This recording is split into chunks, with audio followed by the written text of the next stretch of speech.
World kidney day पर आपका स्वागत है। हालांकि हमारा किडनी से कोई मतलब ज़्यादा नहीं होता। मास्क है, कम से कम इतना फ़ायदा तो पहुंचता ही है कि आप किसी को पहचानते नहीं। और मैं आपको बता दूं, मुझे वरदान मिला है, जो मेरी बात पर ढंग से ताली नहीं बजाता वो अगले जन्म में घर घर जाकर ताली बजाता है। चाकच भरे हाल में आपका स्वागत करता हूँ। हाल की संख्या देख करके ऐसे लगता है इस देश में ईमानदारी इतनी बची हुई है जितनी हाल में लोग बैठे हुए हैं। तालियों में कंजूसी नहीं करें, हम तो हार्ट वाले लोग हैं।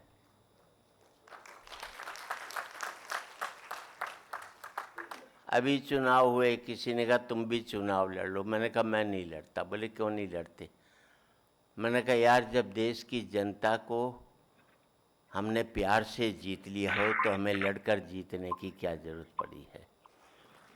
हम कवि कलाकार लोग तो प्यार से जीतते, हमें लड़कर जीतने की जरूरत नहीं पड़ती। और सबसे बड़ी बात यह कि यहाँ जितने भी लोग बैठे हैं, मैं सबसे कम उम्र का व्यक्ति यहाँ पर खड़ा हूँ। हंसने की बात नहीं, मैं बची हुई उम्र की बात करता हूँ, खर्ची हुई उम्र की बात नहीं करता। संपत्ति वो नहीं होती जो आपने खर्च कर ली, संपत्ति वो होती है जो आपकी बची हुई होती है।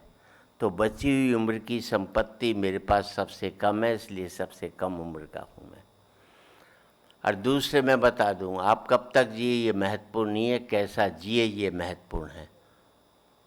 बेवजह 90 साल की ज़िंदगी जीने से बेहतर है सार्थक 40 साल की विवेकानंद की ज़िंदगी को जी लिया जाए। तो मैं उसको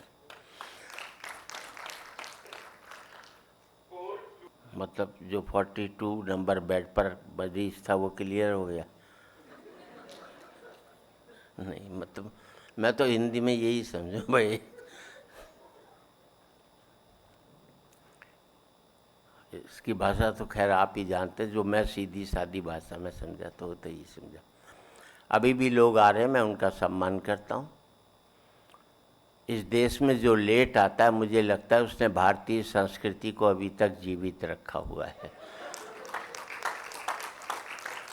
क्यों टाइम पर आने पर अपनी कल्चर बर्बाद हो जाती है। एक कलकत्ता ऐसा नगर है जहाँ पर समय से कार्यक्रम शुरू होता है। आपने भी समय से किया, अच्छी बात है, चाहे जितने भी लोग हैं। 6 बजे का टाइम हो तो ठीक 6 बजे कार्यक्रम शुरू हो जाता है। कोई आधा घंटा देर से आए तो गेट कीपर ही रोक देता है। एक आदमी आधा घंटा देर से आया, गेट कीपर ने रोक दिया, बोले अंदर नहीं जा सकते। बोले क्यों नहीं जा सकते? बोले तेरी वजह से दरवाज़ा खोले और सारे बाहर भाग जाएं तो कौन जिम्मेदार होगा। यही वजह कि वर्ल्ड ट्रेड सेंटर के हमले में भारतीय काम नहीं आए, क्योंकि सबको लेट जाने की आदत थी। तो बच गए बेचारे, अपनी संस्कृति की वजह से बच गए हम लोग। तो अब तो डॉक्टर्स हैं साहब, बड़ी मुश्किल हो जाती है आँख वाले डॉक्टर के साथ। जो भी आता आँख दिखाता है। अच्छा, एक वो आँख वाले लेडी डॉक्टर ने पुलिस को फ़ोन किया कि ये आदमी मुझे घूर रहा है 2 घंटे से, इसे गिरफ्तार करो। पुलिस आ गई, देखा वो आदमी लगातार लेडी डॉक्टर को घूर रहा है। तो उसे बोले तुम अरेस्ट हो गए। बोले वही कर ही नहीं सकते। बोले क्यों? बोले कानून ही ऐसा है। बोले क्या मतलब? बोले लेडी डॉक्टर ने बाहर बोर्ड लगा रखा, देखने का समय 4 से 6। तो 2 घंटे तो मैं इसको देख ही सकता हूँ ना, इसमें क्या दिक्कत है? और सबसे बड़ी बात तो ये कि हर एक व्यक्ति के लिए परहेज अलग अलग होता है। एक जैसा परहेज आप किसी भी मरीज को नहीं बता सकते। एक पेशेंट को दस्त थे, पुजारी था मंदिर में, तो उसने डॉक्टर से पूछा भाई कोई परहेज? बोले एक ही परहेज है, 15-20 दिन तक शंख मत बजाइयो। नहीं तो सारा का सारा गड़बड़ा जाएगा हमारा इलाज, कोई ऐसी की बात नहीं। अब यहाँ पर तो आप लोग बैठे हैं, आजकल जिस तरह से ये सर्विस थी, मेडिकल कभी भी इंडस्ट्री नहीं बनी, लेकिन बड़ी तकलीफ़ की बात है कि कुछ लोगों ने इसे इंडस्ट्री में कन्वर्ट कर दिया, और वो तकलीफ़ की बात होती है। ये इंस्टीट्यूट आज देखा जाए तो पूरे भारत में इससे बेहतर इस तरह का किडनी और लीवर का कोई भी इंस्टीट्यूट नहीं है जो सरकारी है। प्राइवेट में कितना भी चले जाओ, मरीज़ का इलाज नहीं करते, मरीज़ बनाने की कोशिश करते हैं, वो बड़ी तकलीफ़ की बात है। और ये इसमें भी शुरू हो गया है तो बहुत बड़ी तकलीफ़ की बात। वो एक आदमी के छींक आ गई, प्राइवेट हॉस्पिटल में गया, उसने कहा क्या करूं, छींक आ गई डॉक्टर साहब। बोले कुछ नहीं, ठंडे पानी से नहा लियो। बोले उससे क्या होगा? बोले उससे तुझे जुखाम हो जाएगी। बोले फिर क्या है? बोले आइसक्रीम खा लियो। बोले उससे क्या होगा? बोले तुझे बुखार हो जाएगा। बोले फिर क्या करूं? फिर इससे कह रहे बर्फ़ के ऊपर लेट जियो। बोले उससे क्या हो? बोले तुझे टाइफाइड हो जाएगा। बोले फिर क्या करूं? बोले फिर मेरे पास आ जाइए, मैं टाइफाइड का स्पेशलिस्ट हूँ। तो आप बेवजह में मरीज़ को बनाने की कोशिश करते हैं। अब मैं तो आपको टिप्स ही दे सकता हूँ। मैं सबसे एक ही बात कहता हूँ, ये मंदिर है, इसे हॉस्पिटल मत कहिए, क्योंकि मंदिर में हम अपनी बनाई हुई मूर्त की पूजा करते हैं, और इस जगह हम ईश्वर की बनाई हुई मूर्त की पूजा करते हैं, उनकी मदद करते हैं। तो हम ईश्वर की बनाई मूर्त हैं, मैं समझता हूँ असल में मंदिर ये हैं, ना कि वो हैं जहाँ की हम अपनी बनाई मूर्त की पूजा करते हैं। इसका आपका ध्यान चाहूँगा सीधी। आप सेकंड पर्सन है जो कि ईश्वर के बनाई हुई मूर्तियों की पूजा करते हैं, इसके लिए मैं आपका अभिवादन करता हूँ। अब मैं हरियाणा का हूँ साहब। हरियाणा में पढ़ाई इतनी होती है कि भाई कितने पढ़े लिखो, बोले दूसरे में गलती निकाल लेते हैं। इतनी पढ़ाई की ज़रूरत होती है, मैं बस, और कोई ज़रूरत नहीं। वो हरियाणा में हमें अपने बेटों पर 100% कॉन्फिडेंस होता है। वो हरियाणा में एक बाप अपने बेटे को कूट रहा था, और स्टेट में बच्चे पीटे जाते, हमारे यहाँ कूटे जाते। किसी ने बाप से पूछा बेटे को क्यों कूट रहा है? बोले यार कल इसका रिजल्ट आने वाला है, आज मुझे बाहर जाना है। ये है कॉन्फिडेंस। मालूम है 100% फेल हो गए। अच्छा, हरियाणा में 100% बेटे बाप की बात मानते हैं, और किसी स्टेट में नहीं मानते। वो हरियाणा में बाप ने बेटे से कह दिया कल तेरा रिजल्ट आ रहा है, फेल हो जाए तो मुझे अपना बाप मत कहिए। छोरा बोला ठीक। अगले दिन बेटा है, बाप ने पूछा क्या रिजल्ट है? बोले छोड़ना, राम प्रसाद क्या करेगा, पूछ करते। इसे कहते हैं बाप की बात मानना। अच्छा, मैं दिल्ली के Shri Ram college of commerce में पढ़ा। सेकेंड ईयर में मैं फेल हुआ। मैंने अपने बाप को 6 महीने तक पता नहीं लगने दिया कि मैं फेल हो गया। इसे कहते हैं मैनेजमेंट। ये एमबीए वाले क्या खा करके करेंगे जो मैंने किया था। और 6 महीने बाद मेरे दोस्त ने बापू से शिकायत की कि सुरेंद्र शर्मा फेल हो गया।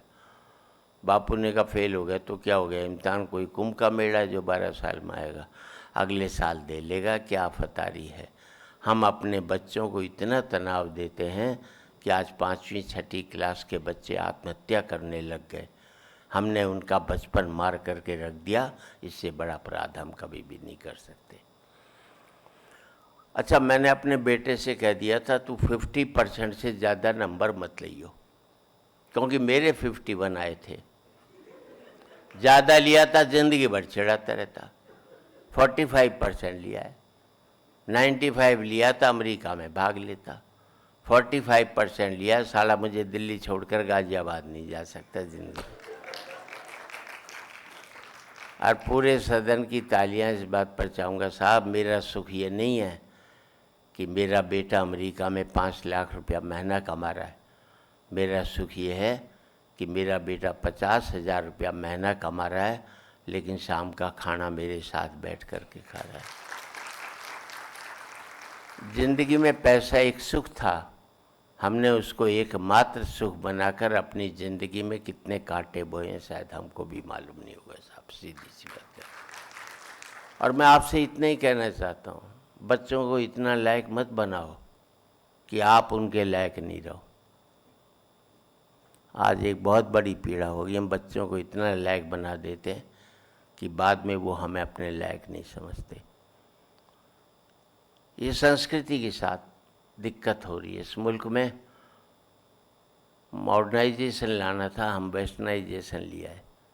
अगर मॉडर्नाइजेशन लाते तो हम अपनी भारतीयता को की रक्षा कर पाते। लोग पूछते हैं आईआईटी वाले, क्यों पढ़े हिंदी, क्यों पढ़े मराठी, गुजराती, पेट तो अंग्रेजी भरती है। वाजिब सवाल है उनका।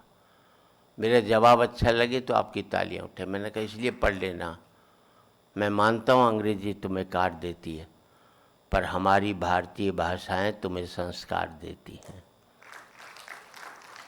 अगर बेटा राम को नहीं जान पाएगा तो एक दिन अपने बाप को भी नहीं जान पाएगा।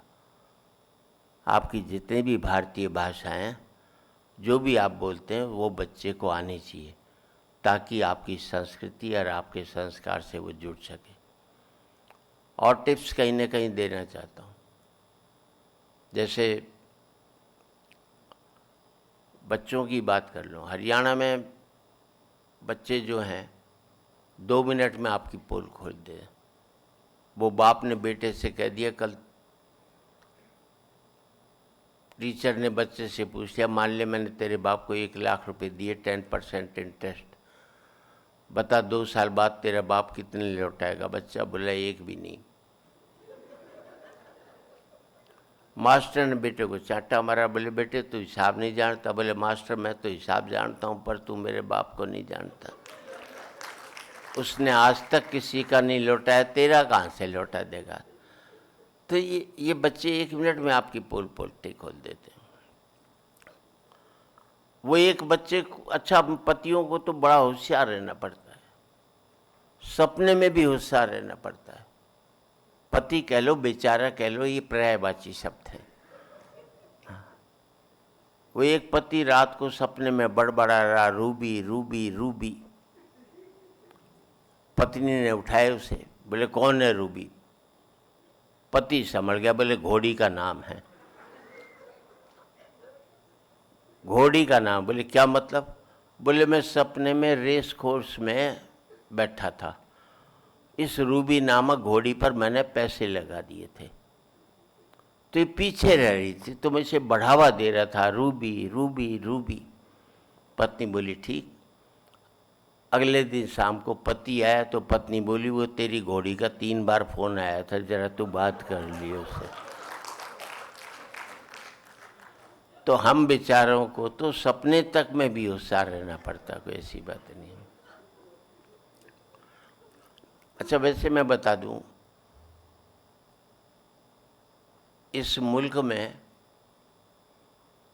अब तो खैर यहाँ पर ड्रेस कोड है,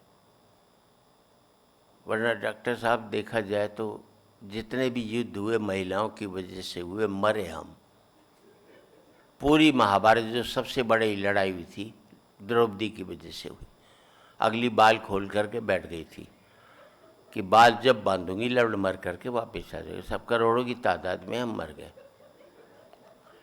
दिक्कत इस बात की है, हमें मरने का कोई दुख नहीं। बाद में द्रौपदी जी ने हमें सॉरी तक नहीं बोला कि आई एम वेरी सॉरी, मैंने गलती से मरवा दी। मैंने पूरी रामायण देख लो, सीता जी की वजह से हुआ, मरे हम। मुझे एक ही बता दो जो आदमियों की वजह से हुआ हो और एक भी लुगाई ने लड़ने की सोची तक हो।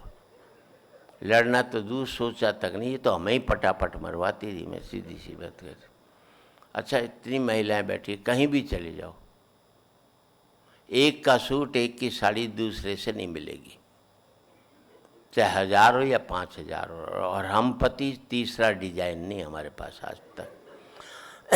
और तालियां तो इस बात पर, ये तो तब जबकि कमाई हमारी। अगर महिलाएं कमारी होती, तुम पति लोग तो कच्चे बनियान में घूम रहे होते आज की तारीख में। अच्छा साहब, एक बात और भी है, मोदी जी ने एक काम तो किया ही इस देश में, हर पति को पता लग गया कि उसकी पत्नी क्या है, पहले नहीं जानता था। 3 साल पहले 7 नवंबर को मैंने अपनी लुगाई से कहा, घर में कुछ रुपए पड़े क्या, 1 महीने में लौटा दूंगा। बोले आपकी कसम, मेरे पास तो जहर खाने को भी पैसे नहीं हैं। कसम मेरी खाई तो बात नहीं था, मैं देख किसी कोने में पड़ेंगे। बोले आपकी माँ की कसम, घर में जहर खाने को पैसे नहीं, मेरी खाई, मेरी माँ की खाई, ना अपनी खाई ना अपने बच्चों की खाई। 8 नवंबर को मोदी जी ने नोटबंदी लागू कर दी, और इस देश का हर एक पति जानता है 9 नवंबर को उसके पास इतने रुपए निकले कि पूरा हिंदुस्तान जहर खा सकता था उससे। तब मुझे पता लगा जिंदगी भर उसने मेरे से झूठ ही बोला और इसके अलावा कुछ भी नहीं किया उसने। और आपको बता देता हूँ साहब, जैसे आप कुछ भी कर लो, पर कुछ भी कह लो साहब, कितनी भी झूठ बोलती हो पत्नी आपसे, लेकिन घर में जब बेटी बहन की शादी होती है तो पता नहीं क्या पहले से कैसे आधा दहेज तैयार करके हमारे आगे रख देती है कि मैं धीरे धीरे से इकट्ठा करती रही हूँ बहन बेटी के लिए सीधी।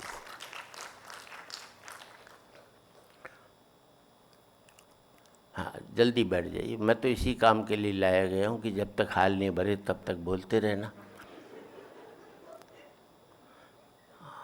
और उसके बाद मैं चला ही जाऊँगा, कोई दिक्कत की बात नहीं। कितनी देर में बोलना है ये तो बता दो मुझे, टाइम तो हो गया मेरा, अभी तक कोई आया नहीं।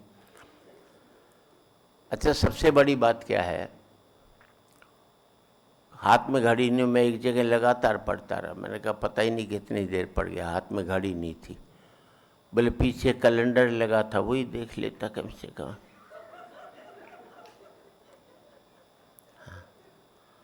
तो ये बड़ी दिक्कतें पैदा हो जाती हैं।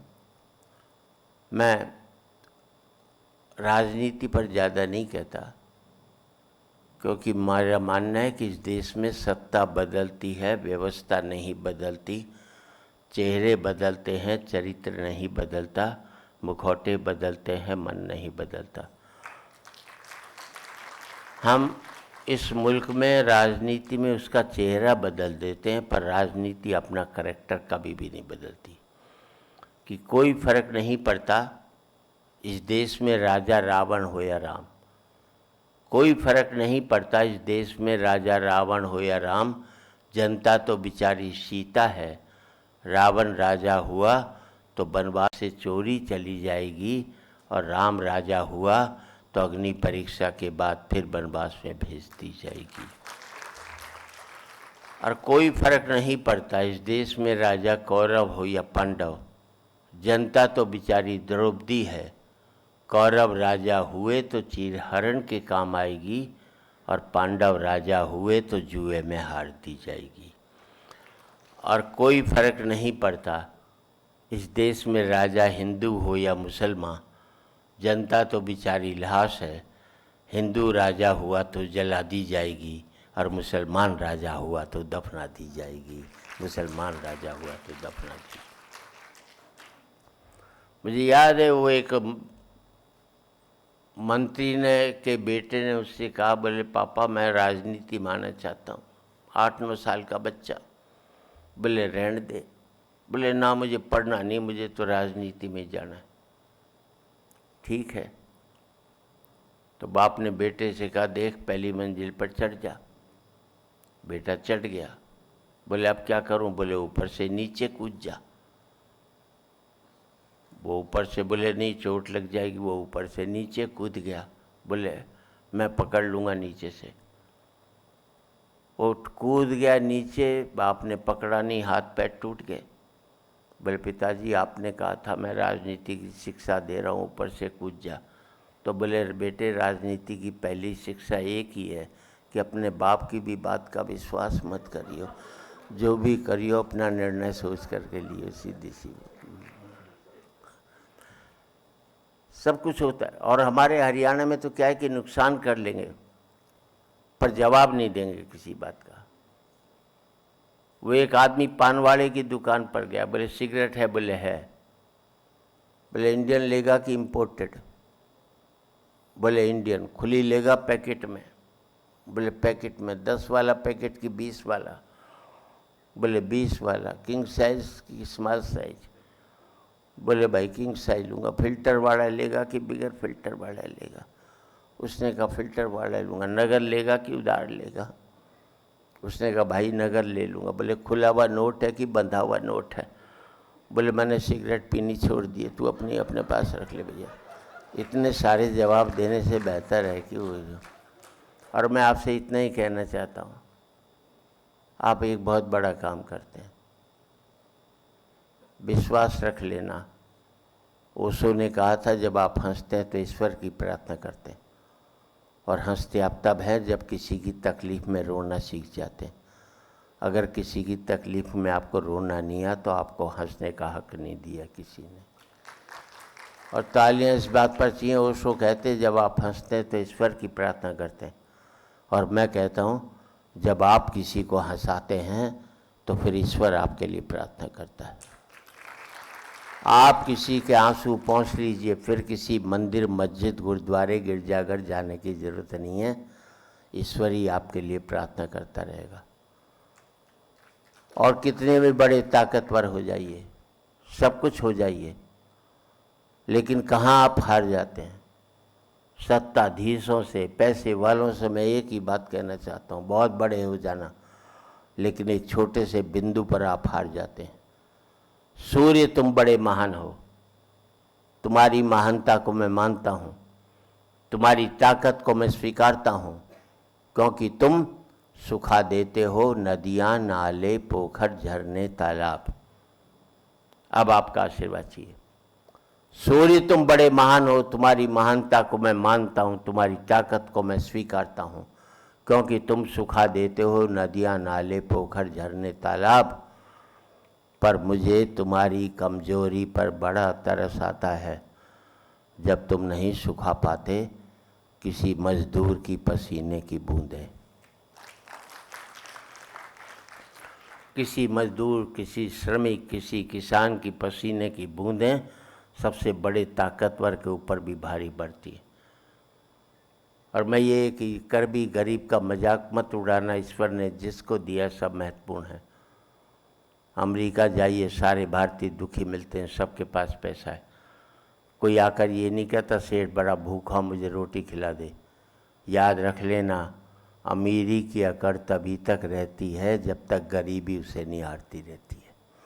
निहारना बंद कर देगी तो अकड़ भी खत्म हो जाएगी। नदी ने अकड़ते हुए कुएं से कहा तेरी क्या औकात है, तुझे पता है कहाँ नदी और कहाँ कुआं? नदी ने अकड़ते हुए कुएं से कहा तेरी क्या औकात है, तुझे पता है? कुआं हाथ जोड़कर बोला बहन जी, भटकाव और ठहराव में कुछ तो फर्क होता ही है। भटकाव और ठहराव में कुछ तो फर्क होता ही है। फर्क इतना ही है कि तुम प्यासे के पास जाती और प्यासा मेरे पास आता है। तुम ऊपर से नीचे की ओर जाती हो, इसलिए मीठे से खारी हो जाती हो। मैं नीचे से ऊपर की ओर आता हूँ, इसलिए मीठा का मीठा ही रहता हूँ। अपने लेवल से ऊपर उठोगे तो मीठे हो जाओगे। हमारे ऋषि मुनियों ने बहुत बड़े अपराध किए जो हम जातीयता में बढ़ गए। मैं इनसे एक ही बात पूछता हूँ कि अगर राम सबरी के झूठे बेर खा सकता है तो सबरी राम के मंदिर में क्यों नहीं जा सकती है? काश की सबरी को राम के मंदिर में जाने दिया होता तो आज ये जातीयता के झगड़े खत्म हो चुके होते। समय की सीमा है, इसलिए मैं यही कह सकता हूँ कि आज एक बार कहें आखिरी बार कहें, क्या पता तुम न रहो, क्या पता हम न रहें। राजनीति तो हमें तोड़ेगी, लेकिन हमारा फ़र्ज़ है कि हम मुल्क को जोड़ें। कि आज एक बार कहें, आखिरी बार कहें, क्या पता तुम न रहो, क्या पता हम न रहें। मंदिरों मस्जिद की या किसी इमारत की, माटी तो लगी उसमें भाई मेरे भारत की। माटी तो लगी उसमें भाई मेरे भारत की। लहू था हिंदू का, अल्लाह शर्मिंदा रहा। मरा मुसलमान तो राम कब जिंदा रहा। बिखरे बिखरे हैं सभी, आओ मिलजुल कर रहें। क्या पता तुम न रहो, क्या पता हम न रहें। बहुत बहुत धन्यवाद।